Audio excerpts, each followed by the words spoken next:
안녕하십니까. 어, 평안원 중에 한 주간 보내셨죠? 네. 네.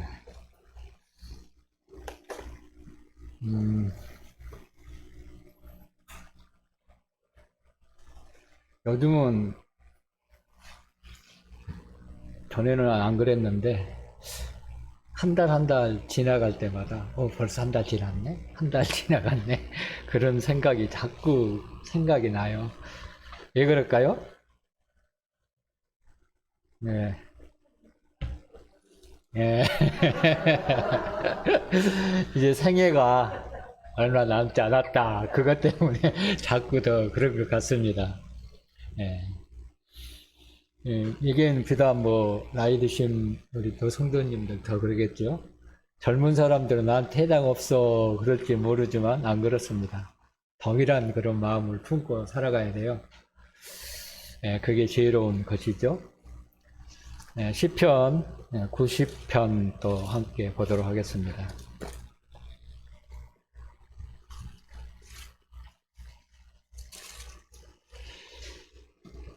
시편 90편 하면 제일 기억나는 구절이 뭐죠? 시편 90편. 예. 제일 메시지가 많이 전해진 부분이 12절입니다. 그쵸? 대부분 이 12절을 가지고 교제를 많이 합니다.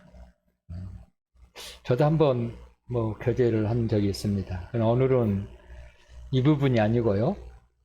16절, 17절 이 두 구절을 가지고 우리의 생애가 어떻게 살아야 할 것인가 그 부분에 주안점을 두고 함께 교제를 하겠습니다. 제목을 두 가지로 할 수 있는데 또 두 가지 하면 너무 길잖아요. 그래서 오늘 제목은 17절 마지막 부분으로 하겠습니다.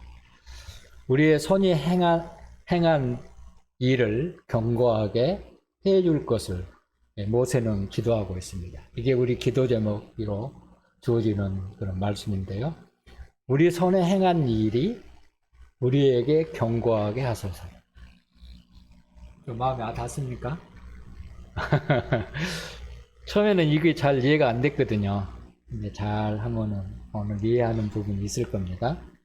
자, 16절, 17절 같이 한번 읽어보도록 하겠습니다. 시작.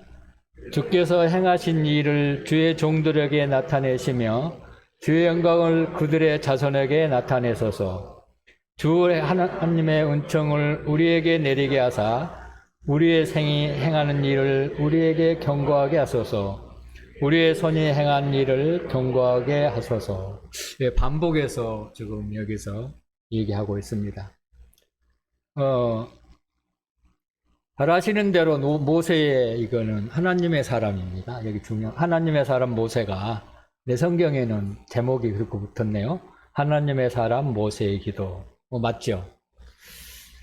네. 그래서 이제 모세가 잠깐 보면은 광야 생활을 지나왔잖아요. 그러면서 이 기도를 하고 있는데 수도 없이 많은 사람들이 죽어갔습니다. 말도 하루에 좀 얘기했죠. 평균 몇 명이라고요? 40명씩 죽었어요. 그걸 다 모세는 봤다는 거예요. 그럼 인생이 얼마나 허무하고 사람에게 주어진 생명이 얼마나 값없이 때로는 지나가는 것을, 짧은 인생인 것을 보면서 그렇다면 남은 여생을 어떻게 살아야 할 것인가를 여기에서 말씀해 주고 있는 부분입니다. 여기는 오늘 두 가지를 얘기할까요? 자녀 교육과 나의 삶이 내가 살고 있는 모든 삶 속에서 견고하게 되는 것. 다르게 표현하면 하나님께서 영원히 인정해 주시고 내 손으로 행한 그 일이 하나님 앞에서 기억되는 길. 이게 견고하다는 의미가 있거든요. 견고하다는 것은 넘어진 것이 없는 것이잖아요. 계속 서 있는 것을 얘기하잖아요. 그런 삶이 어떠한 삶인가? 이것을 얘기하고 있습니다. 근데 여기 기도가 우리는 이런 기도한 적이 있습니까? 혹시? 나 잘 안 한 것 같아요, 저도요. 그래서 이런 부분을 함께 나눠보기로 하겠습니다. 우리 모두는 그리스도 생애 속에서 하나님과 하나님의 그분의 영광을 드려지고 거기에 내가 써달라고 하는 소망은 다 가지고 있죠. 그런 소망이 혹시 가지고 있지는 않는 사람은 없겠죠. 구원받은 사람은 마땅히 이 마음속에 이런 마음을 품고 살아갑니다. 또 그게 우선순위로 두고 살아가잖아요. 근데 이게 그냥 구해야 된다는 거예요. 여기서 구하고 있잖아요. 그렇게 해 주십시오. 살게 해 주십시오. 이게 중요한 거예요. 그런 부분을 여기서 많이 해주고 있습니다. 그래서 이 말은 우리가 손으로 행한 모든 일들이 하나님 앞에서 영구소, 지워지지 않는, 영원히 기억되는, 견고하도록 내 삶이 주님의 행하신 그 일을 통해서 이루어지도록 구하는 것이 최선의 방법이고 우리가 추구해야 할 그런 부분이라는 것을 여기서 얘기해 주고 있습니다. 우리가 구원받고 영적인 삶을 살아갈 때는요, 우리 일생에 대해 어떤 삶의 어떤 가치와 삶을 투자하는 그 부분에 어떤 의미가 있는 것을 모르는 사람이 전혀 없습니다. 다 압니다. 정말 구원받았다면 구원받기 이전의 삶과 구원받은 이후의 삶의 의미가 다르죠. 다른 거예요. 가치가 다르기 때문에. 이걸 모르는 사람이 어디 있습니까? 그러면서도 있었으면 그럼에도 잘 되지 않잖아요. 실제적으로 우리 삶 속에서 잘 이루어지지 않는 것이 부인할 수 없는 사실이잖아요. 그러면 좋으련만 그러지 못한 부분이 있습니다. 근데 이 이해력을 갖고 있기 때문에 이런 이해력을 가지고 그 가치를 향하여 가는 사람들에게 하나님은 영광을 여기서 나타내 보여주시고 하나님의 은총을 내려주게 하셔서 우리 삶 속에 영광이 나타나고 우리 생애 속에서 행한 일들, 여기는 선이라고 표현했는데 우리 삶 자체를 얘기하는 거예요. 성경에 길, 선 그런 표현이 나오는 건데 우리 인격, 우리 삶 자체를 얘기한 것을 비유적으로 이렇게 선을 하나로 표현하고 있습니다. 이것들이 임하게 된다는 거예요. 그렇지 않아요. 전에는 하나님에 대해서 우리가 행할 수 있는 게 뭐가 있었습니까? 하나님 일을 행할 수 있는 게 아무것도 없었어요. 그러나 우리는 그 일을 할 수 있는 놀라운 특권과 이건 비밀이잖아요. 비밀의 어떤 의미에서는 그런 것들 우리에게 주어졌다는 사실을 우리는 기억해야 되는 거예요. 잊어버리면 안 된다는 거예요. 예, 그런 부분을 얘기합니다. 자, 주의 영광을 본 사람.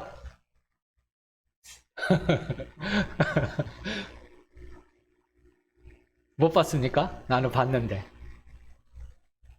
십자가에 주님을 보면은요, 주님의 영광을 보는 거예요, 그게. 주의 영광이 십자가상에 다 나타나 있잖아요. 영광이라는 게 그 어려운 게 아니에요. 볼 수 있어요. 그리고 다 경험했습니다. 구원받았다면 하나님의 영광을 다 맛본 자리고 하나님의 영광을 봤다는 거예요. 얼굴을 직접 그런 개념이 아니고 그런 측면에 성경의 영광을 봤다는 거 그런 개념을 가지고 얘기하고 있습니다. 우리는 본자예요. 구원받은 사람은 그걸 봤을까요? 똑같이 십자가 달린 예수님 다 압니다. 그럼 보지 못했다는 거예요. 영광을 보지 못한 거예요. 그 안에 숨겨진 영광을. 그래 우리 십자가 영광으로 우리는 믿음의 삶을 시작을 합니다. 그러면서 이제 말씀을 통해서 하나님의 말씀을 듣는 길을 우리는 소유했잖아요. 전에는 하나님의 말씀을 깨닫지 못했어요. 십자가의 영광을 통해서 그 예수님을 믿는 자에게 성령님이 임하게 되고 그 성령님으로 말미암아 하나님의 말씀을 듣는 또 믿는 이것이 또 하나님의 영광이에요. 하나님의 말씀을 깨닫는 것은 하나님의 영광을 보는 거거든요. 이건 자부심을 가져야 돼요.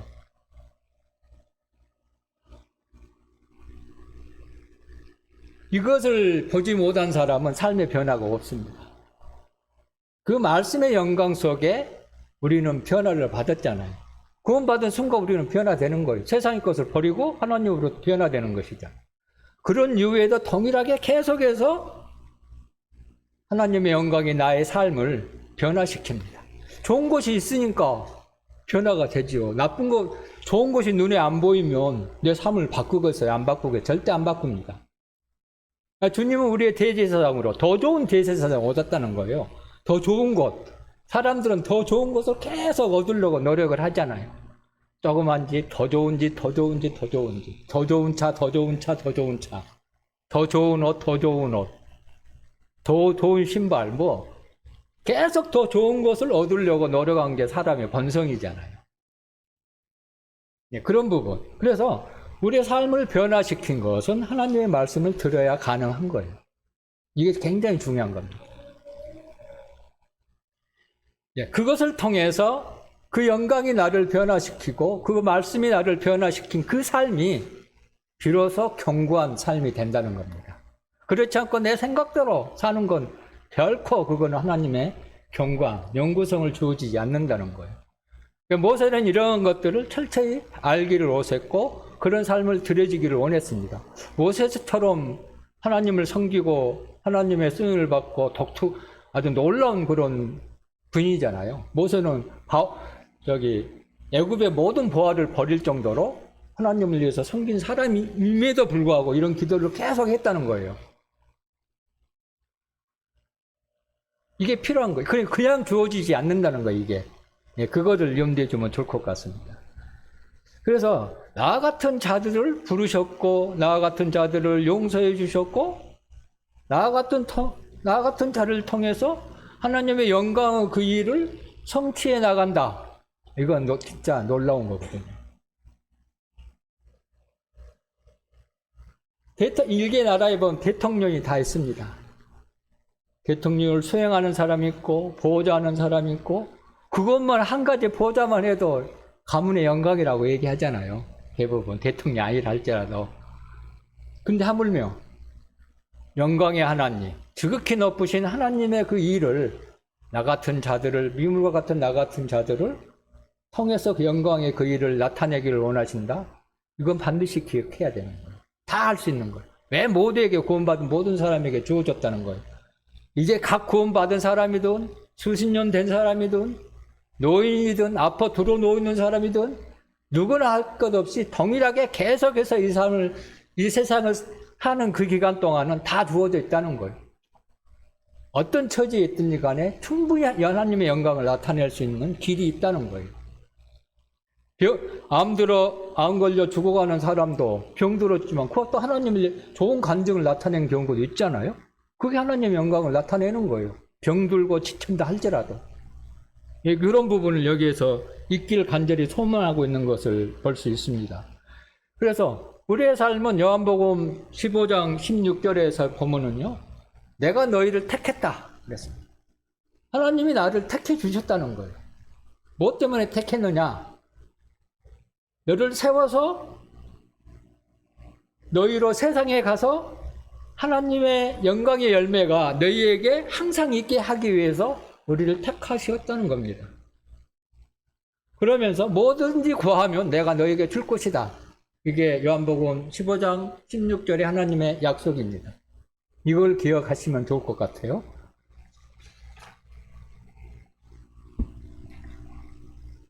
네, 16절 보면은요, 주께서 행하신 일을 주의 종들에게 나타내시며 주의 영광을 그들의 자손에게 나타내 주소서. 자, 여기서 바울이 자손들에게 하나님의 영광을 나타나게 해달라고 기도하고 있습니다. 여기에 자녀교회의 포인트가 여가 있어요, 사실은요. 진짜 영적인 자녀교회는 난제예요, 난제. 난제 중에 난제죠. 어디에 둬야 될지 어려워요. 굉장히 어렵습니다. 저도 애 하나 키웠는데, 그때는 이제 나도 연약한 간도 있고, 뭐 별로 알지도 못하고, 그런 가운데 키웠기 때문에, 지금 같으면 훨씬 더 잘 키웠을 겁니다. 그리고 한 가지는 분명한 것은, 교회 모든 집회에 거의 다 제가 빠지지 않았어요. 수양회도 거의 다 내 기억으로는 빠진 적이 거의 없어요. 집안에 애경사가 나도 집에 가면 옛날에는 지금 해남 교회가 있지만 해남 강결교회라는 교회 있었는데 우리 집에서 한 30년이 돼요. 그러니까 강길교회 가려면 그때는 차도 없었어요. 집에 애기형사 탄소해서 전화 빠지 안 했습니다. 주영이 없고 주영이 데리고 버스 타고 갔다 했었어요. 그 다른 걸 그건 거의 내 기억은 거의 고등학교 때까지 거의 제가 졸업할 무렵까지 한 번도 같이 안 데리고 다닌 적이 없어요. 계속 끌고 다녔어요. 잘 따라왔고요. 그런 부분을 이제 보면서 그때 당시 이런 하나님의 이것을 더 기획했다면 더 나은 영적 유산을 물려주었을 텐데 그런 아쉬움이 여전히 남고 있어요. 근데 여러분은 오늘 말씀을 들으면서 자녀 교육을 어떻게 할 것인가 나중에 아쉬움을 남기는 그런 부모님이 되지 않았으면 좋겠습니다. 잘 들으시기 바랍니다. 우리는 성경에 자녀 교육 많이 합니다. 그죠? 또 집에서 어디다 자녀 교육을 세상에 또 살아가기 위해서는 공부도 해야 되잖아요. 근데 여기 학원, 저기 학원, 여기 학원 막 여러 군데 학원 보냅니다. 근데 주일날 아침에 빠는 것을 우습게 생각하는 거예요. 집회 한번 빠지는 것은. 그게 정상적인 영적인 자녀 교육이 아니라는 거예요. 그거 한번 자세히 좀 이따 보겠습니다. 그런 부분을 중요합니다. 그래서 여기서 보면은 부모가 전반부는 부모가 해야 할 일이에요. 뭐라고 그랬죠? 주께서 행하신 일들을 주의 종들에게 나타내시라. 이건 주님으로 도는 것을 경험하라는 거예요. 그것을 자녀들에게 실제로 공유할 수 있는 그 길을 열어줘야 된다.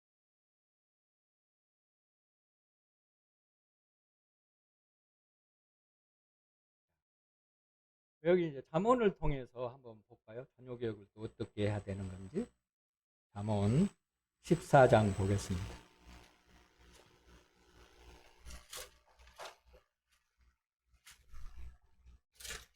여기 자녀 교육은 짧게 하려고 그랬는데 시간이 또 많이 소비될 것 같은데요. 빨리빨리 하겠습니다. 14장 26절 보겠습니다.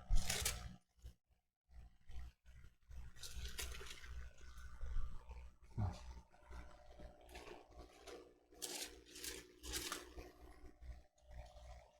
14장 26절. 김정은 행자님 읽어주세요. 14장 26절 잠언.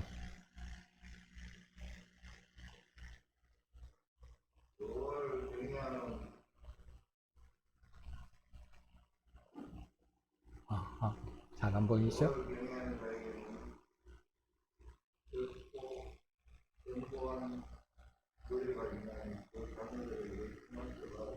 네, 그렇습니다.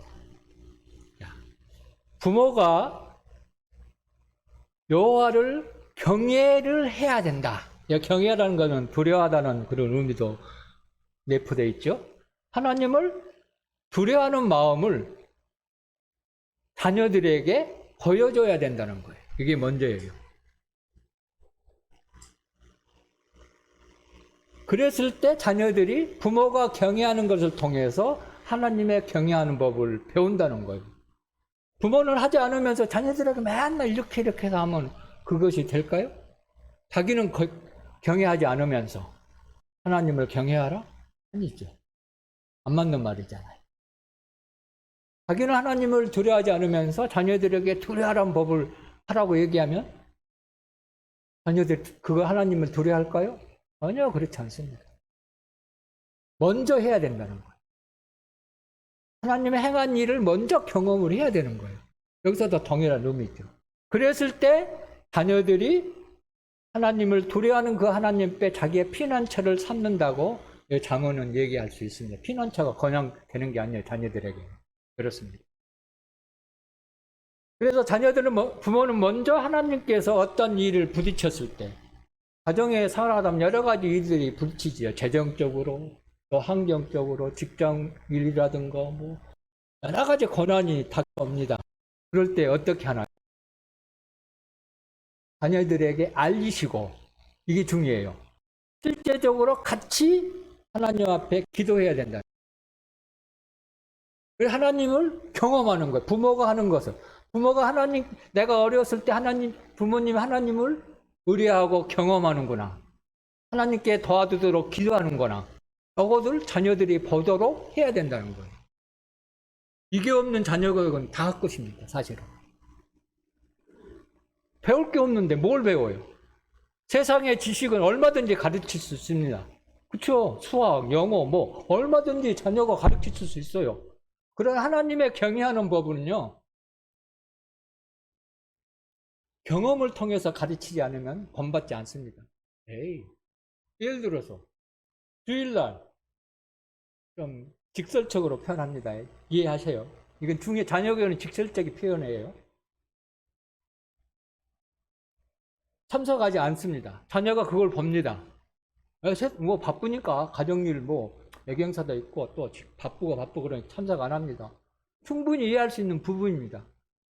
그렇다면 그 자녀가 나중에 우리 부모도 그러대? 뭐 세상의 것도 더 가치가 있어. 일요일 한번 빠지면 어때? 이런 심령이 그 마음속에 가치가 자리 잡게 된다는 거예요. 그 영적 유산은 물려줄 수 없어요. 절대 물려줄 수 없습니다. 그 마음이 자리를 잡는데 왜 우리 부모도 예수님 믿는다고 그러는데 그 부모도 하나님을 섬기는 그 시간을 더 가치 있게 여기지 않는데 내가 뭘 거기서 그런 마음을 갖는다는 거예요.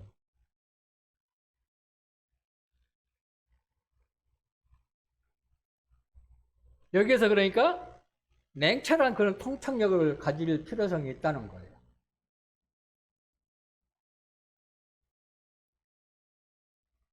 주님을 경외하는 것은 믿는 그리스도인으로서 당연한 거잖아요. 당연한 겁니다. 또 그를 두려워했을 때 사실상 우리 삶을 더 드릴 수가 있습니다.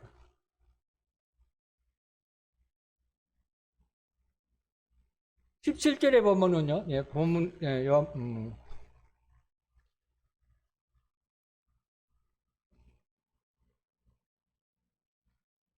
27절에 보면은, 예, 잠언 15장 14장 27절에 여호와를 경외하는 것이 생명의 셈이다 그랬습니다. 우리가 자녀를 위해서 구원받도록 엄청 기도합니다. 그죠? 근데 정말 하나님을 경외하는 마음으로 먼저 가져야 된다는 거예요. 경외하는 것이 생명의 셈이다. 부모, 자녀 생명을 위해서 하나님을 두려워하지 않는 자가, 경외하지 않는 자가 자녀에게 구원받기를 바라는 건 조금 그렇습니다. 어려운 문제예요. 왜 그럽니까? 사망의 그물에서 벗어나게 한다. 이거는 다르게 표현하면 하나님을 경외하는 모습을 자녀들에게 보여주지 않으면 여기서는 반대로 사망의 그늘에서 벗어날 수 없다는 것을 의미하는 말로 얘기할 수 있습니다. 하나님의 생명을 주신 것이 얼마나 고귀하고 귀하고 놀라운 비밀을 알았을 때 우리가 하나님을 섬기는 일, 성도를 사랑하는 길, 교회 모이기를 힘쓰는 일, 기도하는 일, 이 가치를 보여줘야 되는 거예요. 그랬을 때 자기의 그 하나님의 두려운 법을 배우게 되고 자기의 영혼에 대해서 더 깊이 생각을 가진다는 거예요. 정말 구원받기 원한다? 하나님의 가장 귀한 분이라는 것을 몸소 보여줘야 되는 거예요. 뭘로? 실제적으로 우리 몸이 거기에다 들여져야 된다는 겁니다. 그랬을 때 그걸 통해서 구원이 바로 그들에게 마음속에 하나님은 참 놀라운 분이다 알게 되는 겁니다. 그런 부분을 여기서 말씀해 주고 있고요. 적용은 스스로 많이 적용하면 좋을 것 같습니다. 그래서 먼저 자녀들에게 하나님을 경외하는 모습을 보여주게 되고 또 가정을 꾸려나가면서 어려운 일이 있지 않아요. 어려운 일이 있으면 자녀들과 공유하십시오. 우리 여기 특별히 이제 대학 입시 준비하는 사람들은 진로가 굉장히 어렵잖아요. 열심히 3년, 거의 9년 동안 공부하나요? 초등학교 9년, 몇 년인가? 3년, 12년 동안 공부하는 것들이 이제 어쩌면 결실을 맺는 것이 사실상 대학이잖아요. 그 대학을 가기 위해서 12년 동안 고생을 하잖아요. 그것도 이제 정말 그 공부가 주님의 영광을 위해서 공부했다면 주님이 원하는 곳에 가야 되는 거예요. 주님을 섬기기 좋은 대학. 근데 우리는 안 그렇죠. 우선 좋은 대학. 어?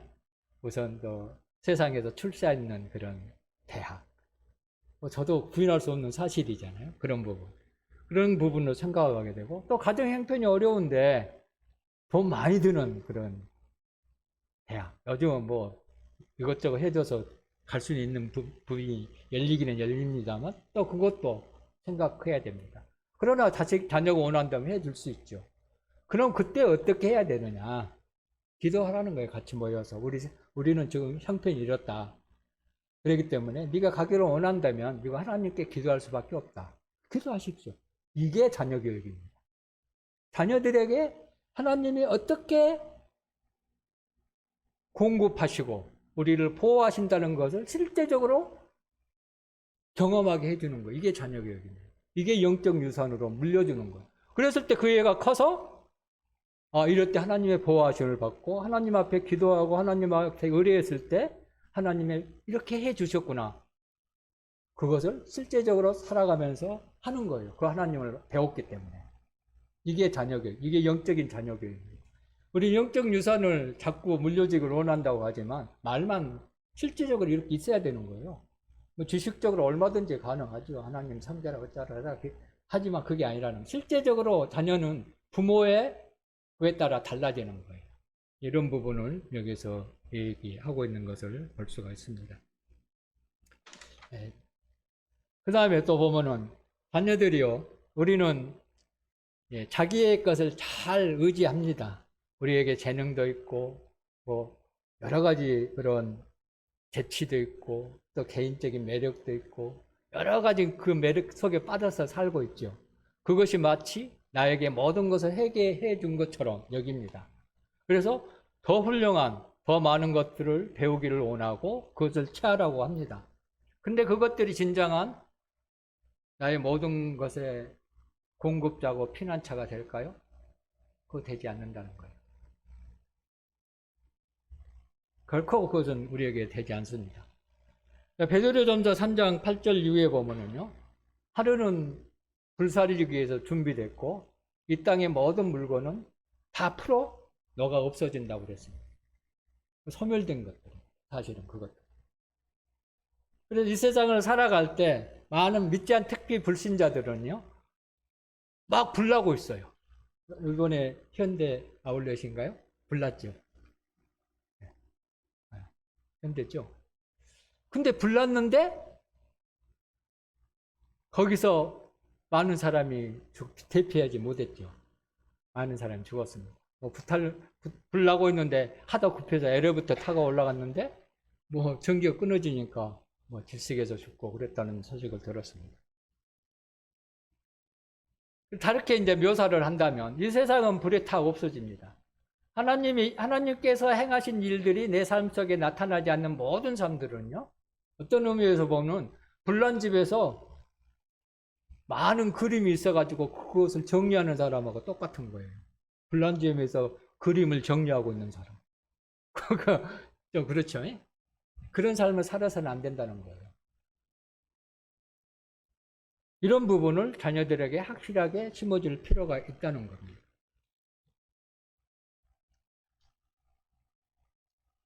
그래서 이제 본문으로 들어가면요, 시편 90편으로 갑시다.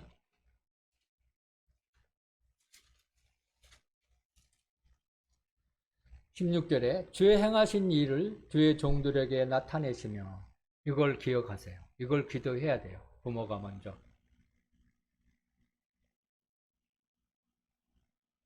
그 주님의 일들이 내 삶 속에서 실제적으로 나타났을 때 그 삶의 영광이 자녀들에게 주어진다는 겁니다. 이게 중요한 거예요. 기억하시겠죠? 이거 꼭 그렇게 하시기 바랍니다. 자녀들에게 뭘 물려주시기 원하십니까? 좋은 대학, 좋은 직장. 물론 필요한 거예요. 그거 뭐 부정한 건 아니거든요. 돈 많이 버는 거. 그거 담듯이 필요한 겁니다. 그러나 그게 우선순위로 둬서는 안 된다는 거예요. 그것 또한 주님의 영광을 위해서 들어지는 교육을 시켜야 된다는 거예요.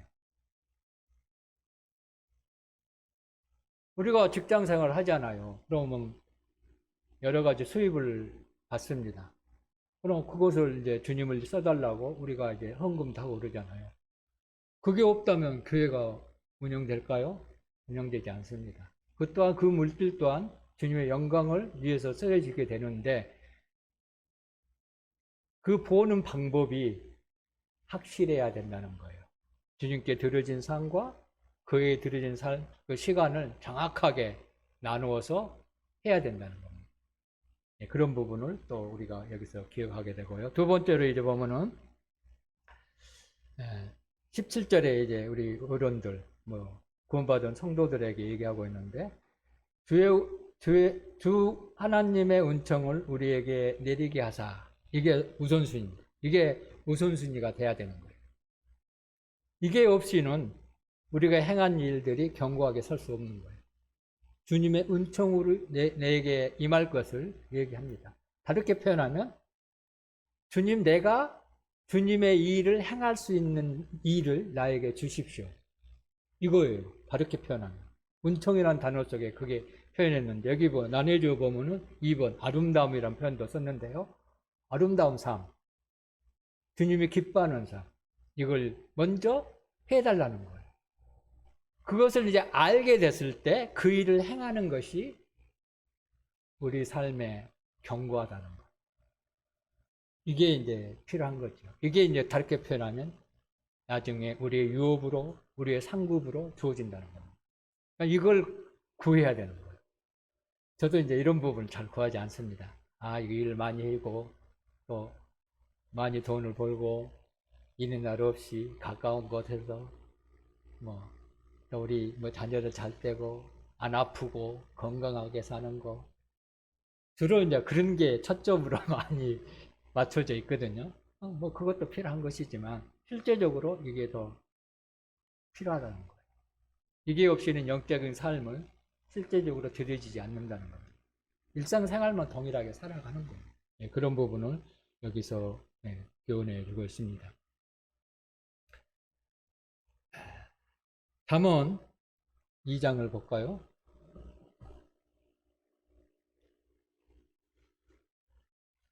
오늘 잠언에서 교훈을 좀 많이 보려고 그러거든요.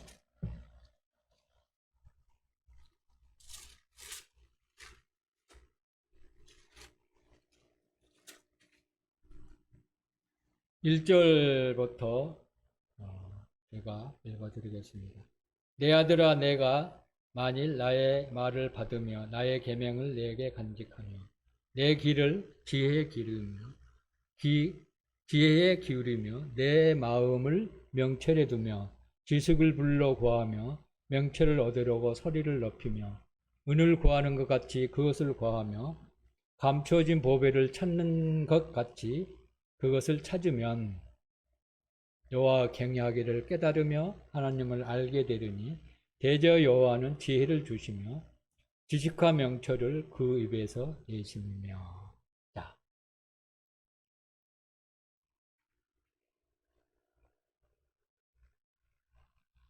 주님의 일을 하기 위해서는 이게 필요합니다. 이 말씀이 필요합니다. 1절에 보니까 나의 말을 받으며, 이 나의 말은 누구의 말입니까? 하나님의 말씀입니다. 받으라는 거예요. 받아들여라 그럽니다. 하나님의 말씀을 받아들여라. 어디로 받아들입니까? 마음으로 받아들이라는 거예요. 그 다음에 뭐라고 했나요? 간직하라 그랬어요. 받아들이는 것도 중요합니다. 근데 계속 간직하고 있어야 돼요. 간직한다는 것은 그것을 실제적 어떤 일에 부딪혔을 때 꺼내서 쓰는 겁니다. 그렇죠? 그 간직하고 하지 않는 것은 잊어버리는 거거든요. 먼저 이렇게 시작하고 있습니다. 이 말씀을 말씀을 기억하면서 이 말씀을 봐야 돼. 하나님 성경의 하나님의 말씀을 기억하면서 이 말씀을 봐야 됩니다. 2절. 자, 우리의 귀는 여기서 뭐라고 그랬나요? 지혜의 귀를 기울이며 그랬습니다. 우리의 귀는요? 하나님 말씀 안에 숨겨져 있는 지혜를 얻기 위하여 귀를 기울여야 된다는 거예요. 지금 귀를 기울이고 계시나요? 네. 이게 필요한 거예요.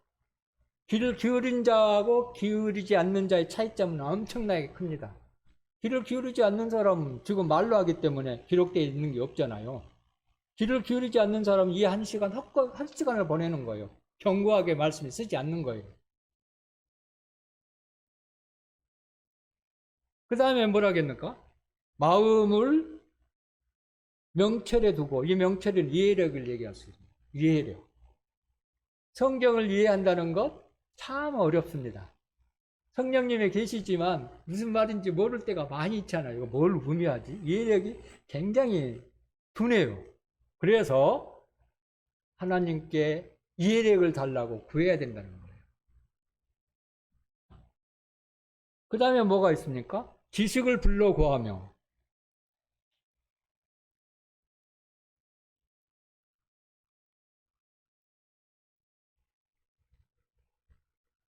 우리 입은요, 지식을 불러 하나님의 입을 통해서 말씀해 주신 말씀을 들어야 된다. 그 다음에 우리의 목소리는 소리 높이라. 뭘 하기 위해서? 하나님의 말씀을 알기 위해서. 다르게 표현하면 5절에 하나님의 경외하기를 깨달기 위해서는 목소리를 높여 하나님 앞에 구해야 된다는 거예요.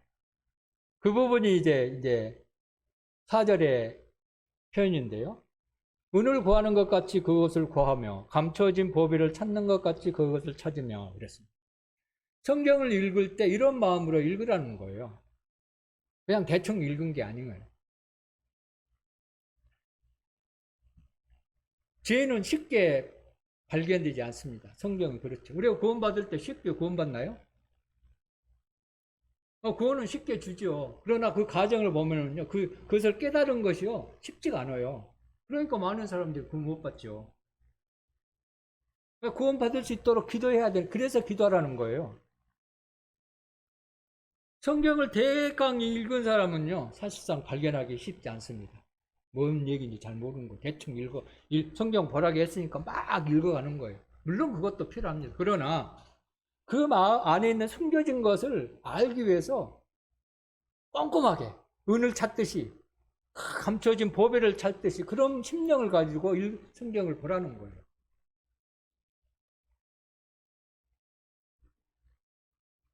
하나님의 지혜의 말씀을 보배롭게 여겨야 된다는 거예요. 우리는 뭔 일을 할 때 그것을 찾으려고 온갖 점력을 하잖아요. 우리 형제님 1시간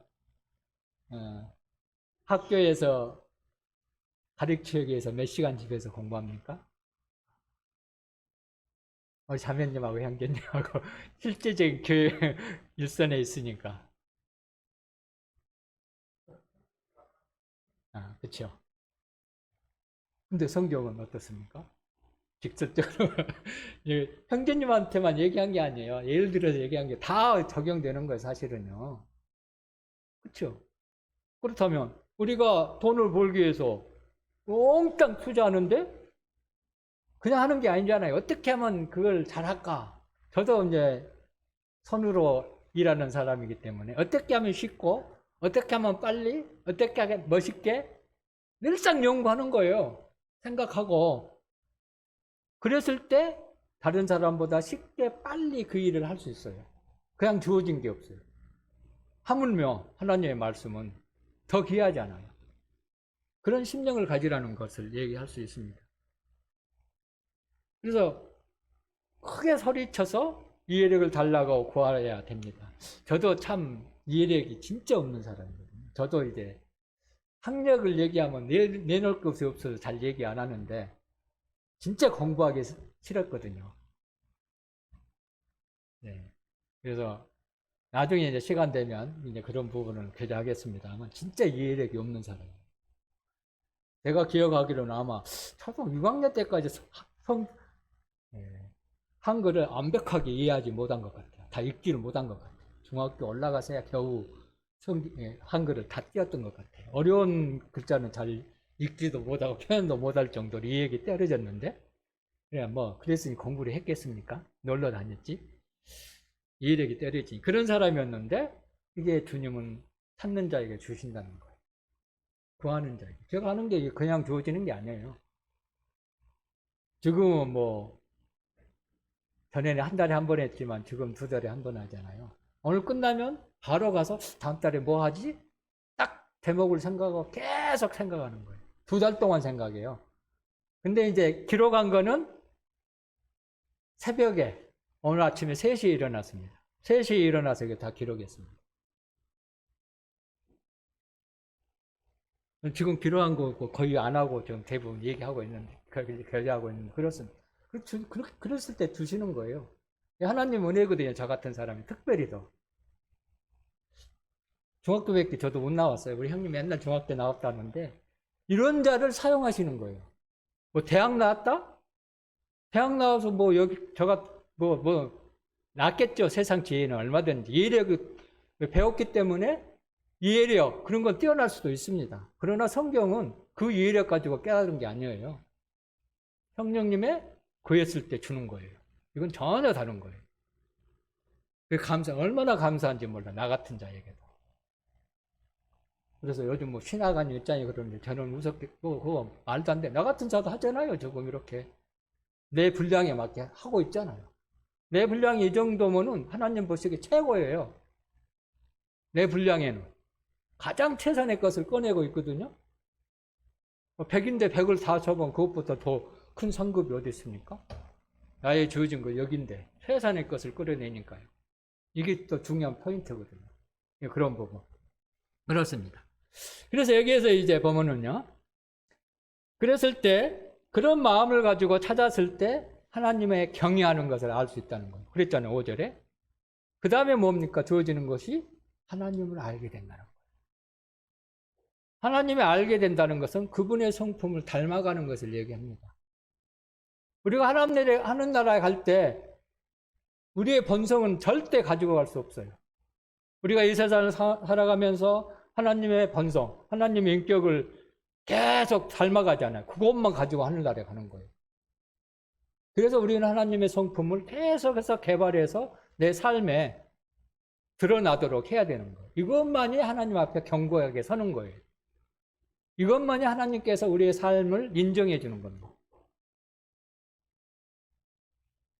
그래서 여기서 그렇고 6절에 대저 여호와는 지혜를 주신다. 그때 지혜를 주신다는 거예요. 그리고 하나님에 있는 것들을 다 너희한테 보여준다고 여기서 말씀하고 계시잖아요. 이건 다 적용되는 거예요. 몇몇 사람만 주어진다는 게 아니에요. 다 주어져 있어요. 구해 보십시오 한번. 정말로 음을 구하는 것. 은은 땅속 깊이 묻혀 있습니다. 그래 안 그래요?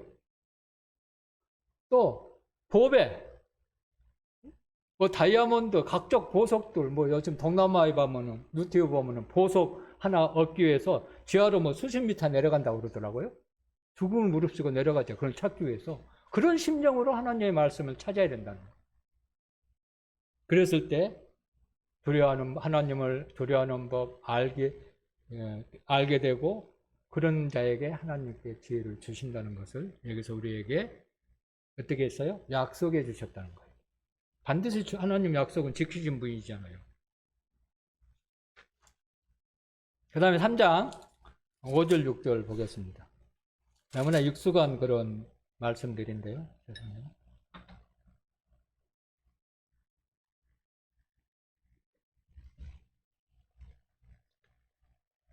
너는 마음을 다하여 여호와를 신뢰하고 그 명철을 의지하지 말라.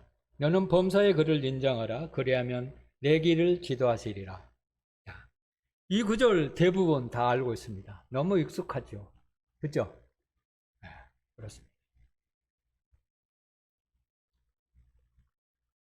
여기에서 이제 얘기하고 있는 것이 주님을 여기서 신뢰하라. 이 말과 그 다음에 내 명철을 의지하지 말라. 이게 굉장히 중요합니다. 다르게 포기하면 네 자신을 다 포기해라. 한마디로 표현하면 그겁니다. 의지하지 말고 네 스스로의 어떤 재능, 능력, 재물 그것을 의지하지 말라는 거예요. 그걸 신뢰하지 말라는 거예요. 근데 우리는 그것을 신뢰하잖아요. 저도 요즘 뭐 보면은 노후 생활을 하려면 이 정도는 좀 있어야 되는데 그거 아닌데 그러면서도 또 그래서 일이 없으면 약간 불안할 때 있어요. 일이 좀 있어야 되는데 이만큼 준비하려면 사실상 어쩔 수 없는 거잖아요. 근데 그것들이 사실은 그렇다고 해서 내 삶이 거기에 주님을 섬기는 일에 우선순위를 빼앗기지는 절대 하지 않습니다.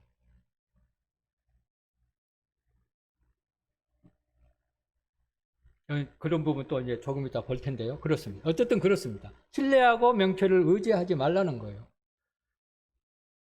자신의 명철을 의지한 사람은요, 반드시 영적으로 문제가 생깁니다. 발생합니다. 영적 침체에 빠지게 돼요. 하나님으로부터 하나님을 신뢰하고 하나님 앞에 의지하고 내 삶을 드렸을 때는 영적으로 침체될 이유가 하나도 없어요. 자신 스스로 어떤 것들을 해결하려고 되니까 문제가 발생하는 거예요. 그러니까 영적으로 계속 왜 하나님 왜 나한테 이래요? 왜 저한테 그러십니까? 그런 불평을 갖게 되고 원망을 갖게 되는 것을 볼 수 있습니다. 마치 출애굽한 이스라엘 민족들이 그랬던 것처럼 그렇습니다. 그들에게는 엄청난 경험을 했잖아요. 열죄야, 홍해를 건너는 것, 바로 눈앞에서 엄청난 하나님의 능력, 하나님의 함께하심, 전지전능하신 하나님을 경험했는데 광야에서 금방 그렇게 되잖아요. 왜 그럽니까? 자신을 보기 때문에, 자신을 의지하기 때문에, 자신을 의지하면 세상이 두렵게 보이는 거예요. 하나님을 의지하고 하나님을 신뢰했다면 가나안 족속들 우습게 메뚜기로 봐야죠. 갈렙과 여호수아처럼. 근데 그들은 자신을 의지하기 때문에 자신의 힘을 신뢰하고 의지하기 때문에 그들은 이길 수가 없는 거예요. 그래 문제가 발생해서 원망으로 영적 상태가 막 피폐되는 경우를 볼 수 있잖아요. 우리 사실상 되돌아보면요 무수히 일어나고 있는 일이에요. 우리 삶 속에서. 그런 부분을 볼 수 있습니다. 따라서 우리는 두 가지를 반드시 기억해야 되는데요. 왜 신뢰하고 의지해야 하는 그 일을 위해서 기획해야 하는 것이 그분을 인정하십시오. 범사의 모든 일에 그분을 인정하는 것은 모든 상황에 주님께서 부르시고 성경을 통해서 그분이 어떻게 하신가를 물어보고 결정하라, 선택하라 그 말이는 거예요. 인정하라는 뜻은. 네 스스로 하지 말고 네 스스로 문제를 해결하려 하지 말고 그분한테 물어봐라. 인정하라는 것은 물어보라는 거예요. 그리고 그분이 하라는 대로 해라 그 말이잖아요. 그리고 내 명철을 의지하지 마. 그랬을 때 내 길을 지도하시리라. 이 길은 또 얘기했죠. 우리 삶을 얘기하는 거죠. 또 우리의 손으로 행한 일을 또 얘기할 수 있습니다. 그랬을 때 우리의 삶으로 행하는 일들이 경건히 설 것을 여기에서 말씀해 주고 있습니다. 그 다음에 잠언 18장 보겠습니다. 잠언 18장 10절입니다. 여호와의 이름은 견고한 망대라. 의인은 그리로 달려가서 안전함을 얻느니라. 우리 삶 속에 안전함을 얻기 위해서 나는 어디로 달려가나요? 스스로 하나님 앞에 답하시기 바랍니다. 뭘 돌아갑니까? 어디로 달려갑니까? 우리 요즘 모 형님이 충만합니다. 방가를 내고 예배에 참석하는 형님이 귀한 형님이 요즘 있거든요. 이게 사실은 지금 이 말씀과 적용되는 부분이에요.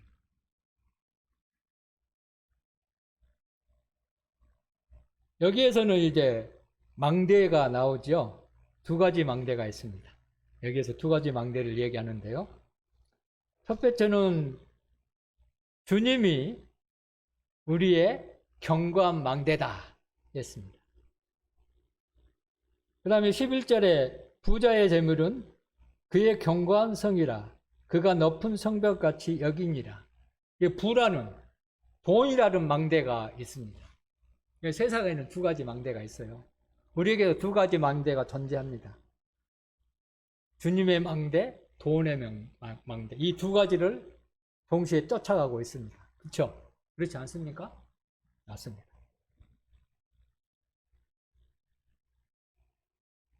우리는 여호와의 이름에 있는 망대 안으로 늘상 달려 들어가야 돼요. 가야 돼요. 그랬을 때 안전함을 우리에게 허락하신다는 거예요. 세상의 부는 안전합니까? 불안전하잖아요. 근데 그것이 최고인 것처럼 그 망대가 나의 모든 안전을 보장해 준 것처럼 사람들은 거기에 매여서 삽니다. 돈의 노예가 돼버린 사람들을 얘기할 수 있습니다. 부가 모든 것을 해결해 주는 거예요. 근데 때로는 해결에 가지 않아요. 근데 그게 일시적이라는 거예요. 그게 영원한 것이 아니라는 거예요. 죽으면 지옥 가잖아요. 그거 안전한 겁니까? 아무리 많은 부를 가지고 있어 할지라도 일시적인 거예요.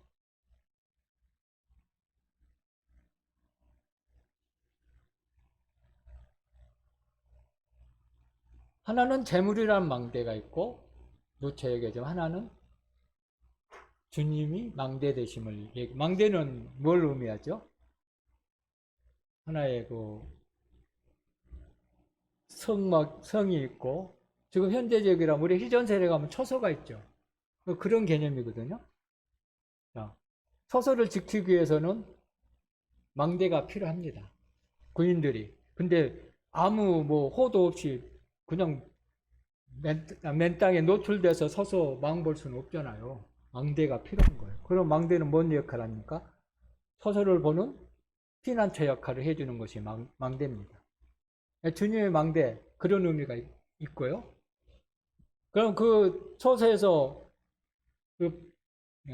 포초병이 뭘 봅니까? 적이 쳐들어오나 안 오나 위험이 있나 없나 그거를 감시하는 사람이잖아요. 눈으로 보는 사람이잖아요. 주님은요, 우리를 보고 계신다는 거예요. 이게 그런 의미가 여기에서 두 가지 측면이 있는 겁니다. 세상 사람들은, 불신자들은 그 부가 어마어마한 신뢰를 가지고 있어요. 돈만 있으면 모든 것이 해결된 것처럼 얘기하잖아요. 그러니까 막무가내도 행한 사람들 있잖아요. 수단과 방법을 가리지 않고 돈을 버는 사람. 그런 것입니다. 여기서 여호와 이름은 아마 이 잠언에서 여호와 이름이란 표현된 구절은 아마 이 구절밖에 없을 겁니다. 여호와의 이름. 우리는 보통 이름 석자를 별고 내가 얘기한다. 그런 표현을 했습니다. 이 이름이라는 것이 하나님의 모든 것이 함축되어 있습니다. 그만큼 여기 중요한 부분이거든요. 여호와 이름이라는 것은 내가 내 이름을 걸고 싸우겠다. 그런 의미도 여기 담겨져 있는 거예요. 주님께서는 망대 안에 들어온 자들을 위해서 친히 싸우시는 그런 분이라는 거예요. 늘 우리를 주시하고 계시는, 보고 계시는 그런 주님이라는 거예요. 그 안에 들어갔을 때 우리는 안전함을 누릴 수가 있죠. 그 안전함 속에 우리는 행할 수 있습니다. 그 가운데 진정한 우리 선이 행하는 일이 견고하게 선다는 것을 여기서 또한 교훈해 주고 있습니다. 우리 망대는 왜 들어갑니까? 왜 망대로 들어갈까요? 맞습니다. 올라가려고 들어갑니다. 하늘로 올라가려고 들어가는 거예요. 하나님 앞에 올라가려고 들어가는 거예요.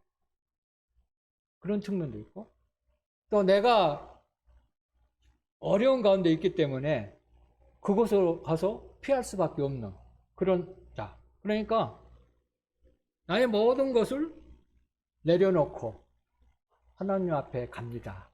하나님 앞에 순복합니다. 당신의 도움이 필요하고 그분의 인도하심이 필요합니다. 주님이 나를 보시고 주변에 있는 모든 것들을 지켜주시는 그런 주님의 눈이 필요합니다. 그것을 고백하면서 들어가는 거예요. 안전함을 느낀다면 거기 망대에 들어갈 이유가 없죠. 그럼 모든 환난과 역경 속에서 내가 이런 삶을 사는 것은 주님께서 스스로 힘으로 해결하려는 것은 주님의 보시기에 견고한 삶이 아니라는 거예요. 그 망대 안에 숨어서 주님으로부터 얻은 그거를 통해 행했을 때 우리의 삶이 견고하게 산다는 것을 얘기하고 있는 것을 볼 수가 있습니다. 여기다 손을 넣으시고 빌립보서 4장을 한번 볼까요?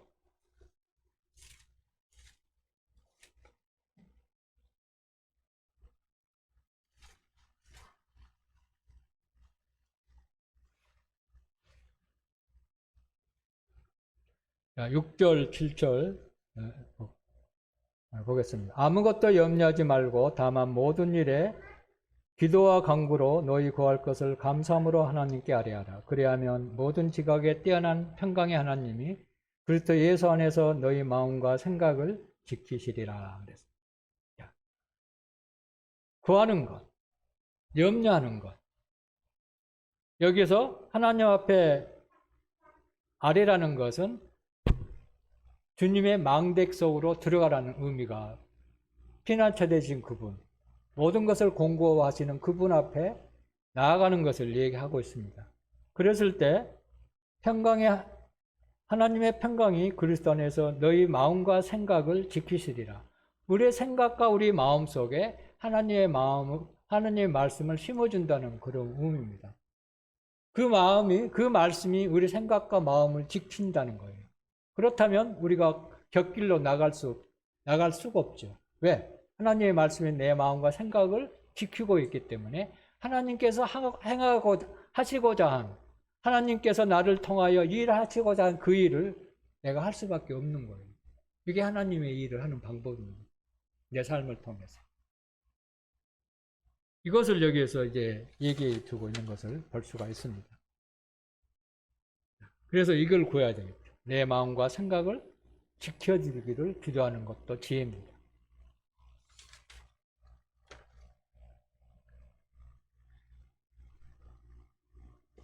그 다음에 시편 15편을 보겠습니다.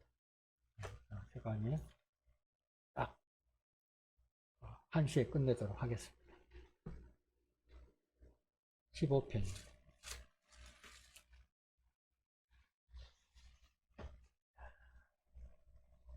시간이 없기 때문에 여기서 1절에 보면은 여호와여 주의 장막에 머무를 자 누구며 주의 성산에 사는 자 누구오리까? 하나님의 집에 거하는 자, 하나님의 성산에 머무를 수 있는 사람이 누구냐? 이게 질문입니다. 다르게 얘기하면 하나님의 집에서 마음대로 들어가서 살고 하나님과 함께 누리는, 하나님과 교제하는 그런 삶을 사는 사람이 누구냐? 어떤 사람이냐? 여기서 질문하고 있잖아요. 다르게 표현하면 네가 어떻게 살았을 때 하나님의 집에 거할 수 있고 하나님의 인자 앞에 나아가고 하나님한테 교제할 수 있는가? 이거를 질문하고 있는 거예요. 네가 어떠한 삶을, 네가 행하는 모든 일들이 하나님 앞에 나아가기에 부족함이 있는 것, 하나님의 인정하는 삶이 뭔가? 그것을 얘기하고 있는 것입니다. 우리가 집에 들어갈 때 평안합니까? 안 평안합니까? 평안하잖아요. 집에 가면은 어른들은 자녀가 있습니다. 또 남편들은 아내가 있고 아내들은 남편이 있고 자녀들은 부모가 있잖아요. 거기 갔을 때 부모들하고 얘기하고 그게 얼마나 좋습니까? 저는 얘기를 잘 안 하는 편이지만 그렇습니다. 어쨌든 마음이 평안함을 느끼는 것이잖아요. 우리 집에 아무나 안 들여보냅니다. 성도들은 언제든지 오지만 아무나 막 집에 들여보냅니까? 안 보내잖아요. 안 집어넣잖아요. 허락을 안 차나요. 하나님도 동일한 거예요. 이제 그 부분이 이제 2절부터 나와 있습니다. 첫 번째로 여기에서는 정직하게 행하라 그랬습니다. 정직하게 행하며 그랬습니다. 여기 이제 정직하게 행한다는 것은 진심으로 하나님 앞에 헌신하는 것을 얘기하는 거예요. 또 정직하게 사람들을 대할 것을 여기서 얘기하고 있어요. 이런 삶이 필요한 거예요.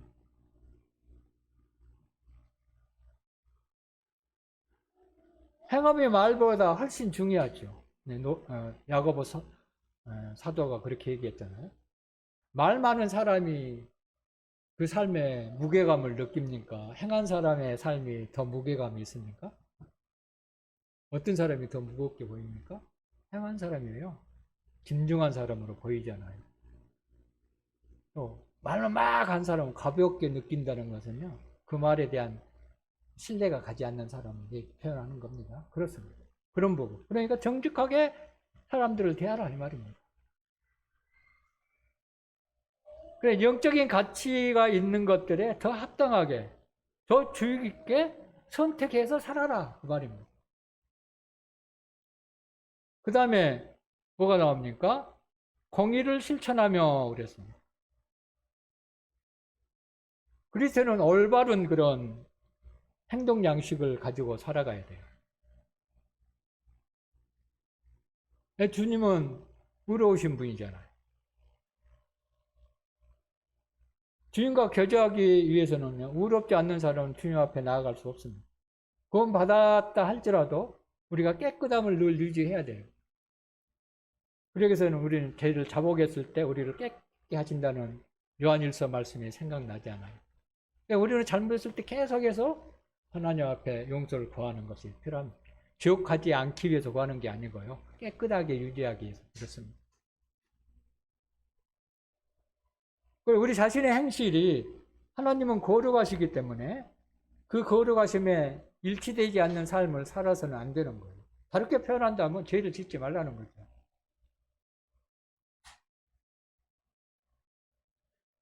우리가 의로운 삶을 살기 위해서는 우리는 의로운 삶이 먼저 돼야 돼요.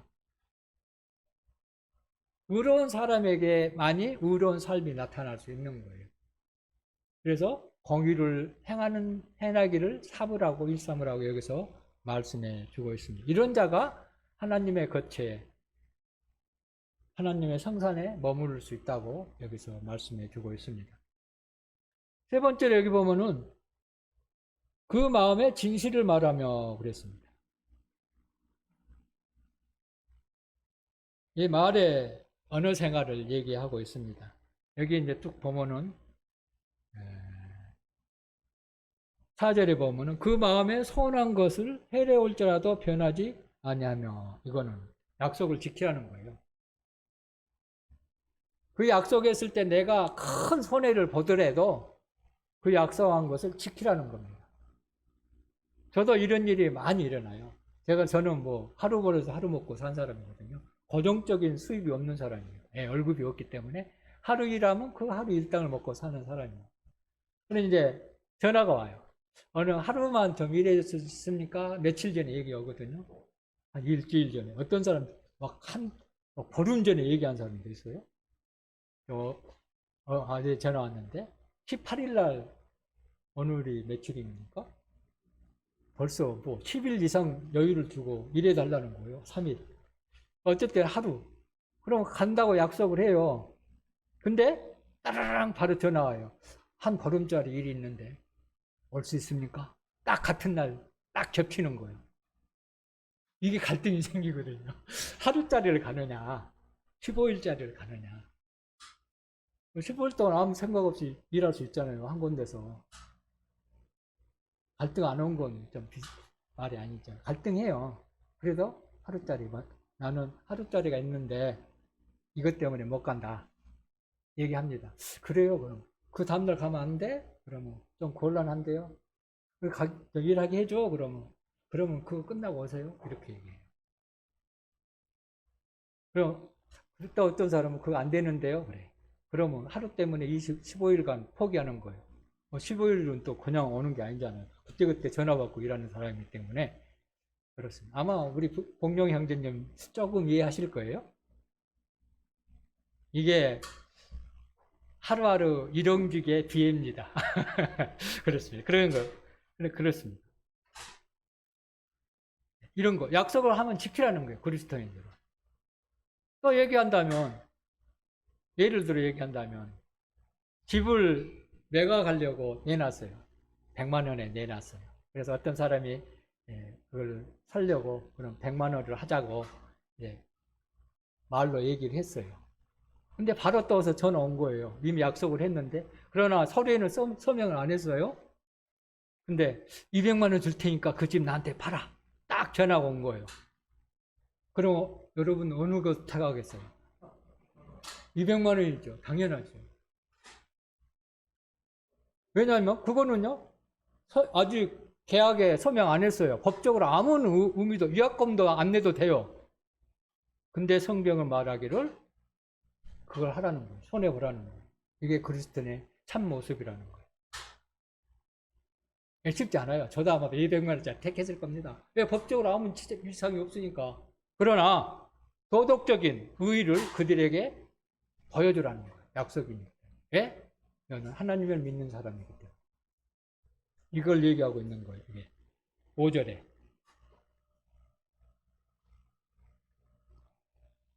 4절.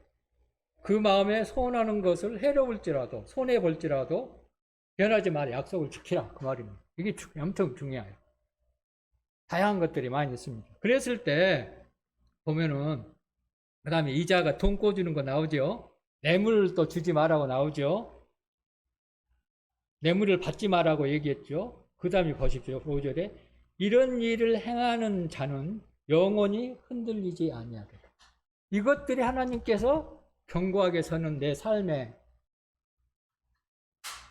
하나님께서 행하시는 일이라는 거예요. 이게 영구성이 이런 삶 속에서 우리에게 주어진다는 거예요. 이게 하늘나라에 갔을 때 내가 가지고 갈 수 있는 거예요.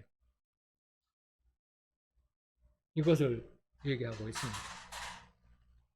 하나님 나라는 먹는 것과 마시는 것이 있을까요? 아니에요. 하나님 나라를 먹는 거 마시는 거 아니에요. 그거는 아니죠.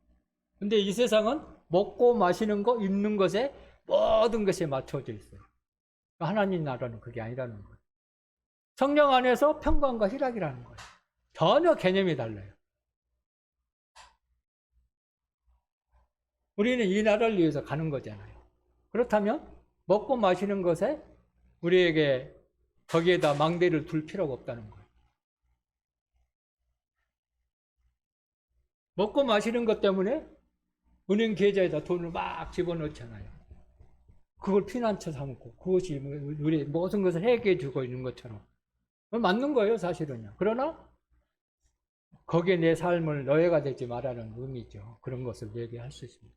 이런 것들은 결코 하나님 앞에 천국 갈 때 가져갈 수 없어요. 네. 자, 그 다음에 이제 또 보면은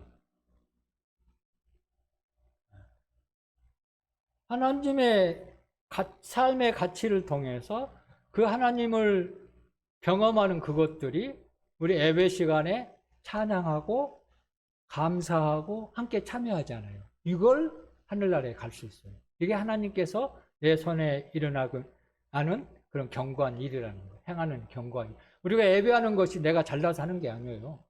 하나님께서 그 일을, 그 예배를 하도록 우리한테 마음을 감동시키고 해주신다는 거예요. 그것이 우리에게 하나님 나라에 가지고 갈 수 있다는 거고요. 또 우리는 교제 속에 하나님의 말씀을 막 교제합니다. 그 교제가요, 사실상 듣는 자를 가르치는 거예요. 하나님의 경험한 것을 얘기한 거잖아요. 그것도 하나님 나라에 가져갈 수 있어요.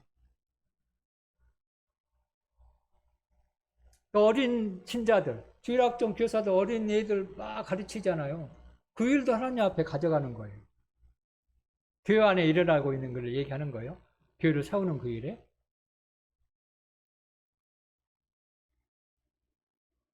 또 어려운 사람 가서 보고 양떼를 돌보는 거, 그것도 가져가는 거예요. 이 양떼를 돌보니까 뭐 앞선 일꾼들만 한다고 생각하지만 절대 안 그래요. 한번 앞서 따뜻하게 해주는 것도 양떼 돌보는 거거든요. 그런 일도 하늘나라에 가지고 갈 수 있어요. 그 다음에 기도하는 것들. 사실상 기도하는 것을 통해서 모든 것이 이루어지는 거예요. 기도하지 않고 하나님의 일을 한다? 그건 자신이 스스로 하는 거예요, 사실은. 이것도 굉장히 중요한 거죠.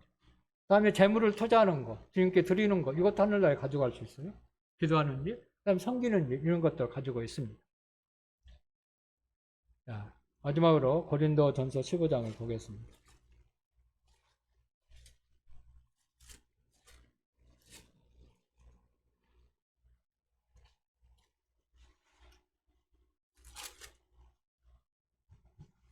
자, 15장 58절입니다. 같이 한번 읽어볼까요? 고린도전서 15장 58절. 시작. 그러므로 사랑하는 형제들아, 견실하며 흔들리지 말고 항상 주의 일에 더욱 힘쓰는 자들이 되라. 이는 너희 수고가 주 안에서 헛되지 않은 줄 알미라. 이 헛되지 않는다는 말이 견고하다 그런 의미가 있습니다. 또 영구성, 영원히 기억된다 그런 의미가 담겨져 있습니다. 이런 일에 사실상 우리의 삶을 드려야 되는 거예요. 나머지 일들은 이 땅에서는 누릴 수 있을지 모르지만 그 누리는 기간이 길어야 70년, 80년이잖아요. 그것도 지병이 없고 불의의 사고가 않고 어느 정도 정상적으로 살아갔을 때 그렇습니다. 그러니까 70대, 80대 넘으면은 사실상 숨만 쉬는 것이지 삶의 그 의미를 가지고 살아가는 건 아니잖아요. 죄송한 말씀. 나도 이제 그날이 며칠 안 남았거든요. 그러면서도 그건 부인할 수 없는 것이잖아요. 네, 그런 부분을 기억하시면 좋을 것 같습니다. 그래서 본문을 다시 한번 읽고 마치겠습니다. 시편 90편 같이 한번 읽어볼까요? 이제 16절 17절 네, 시작. 주께서 행하신 일을 주의 종들에게 나타내시며 주의 영광을 그들의 자손에게 나타내소서. 주 우리 하나님의 은총을 우리에게 내리게 하사 우리 선이 행하는 일을 우리에게 경고하게 하소서. 우리의 손이 행한 일을 경고하게 하소서. 이거는 늘 이렇게 기도하십시오. 네, 이상입니다.